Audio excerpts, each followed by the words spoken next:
Hey everyone, on this lecture we are going to make a brief introduction to set constraints.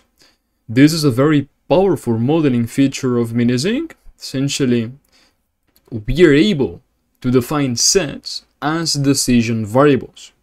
So given a set of integers, if we define this set of integers to be decision variables, when the model is evaluated by the solver will find which elements are inside this set.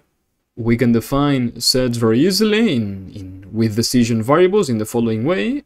Instead of just using set of type, we just use var set of type, where type is the type of the data and variable name is the name of this variable.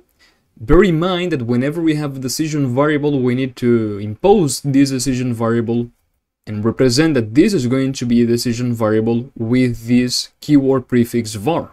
Remember, in MiniZinc, we have two types of variables. The first one is that we have a parameter. Okay, if we have a parameter, we define the value of this variable.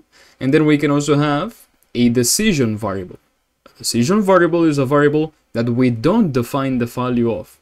The one that defines the value of this variable is the solver.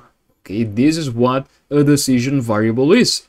A variable in which its value is defined by the solver. On the following lecture, we are going to solve a very famous problem in computer science, which is the 0-1 knapsack problem, and we are going to use set constraints.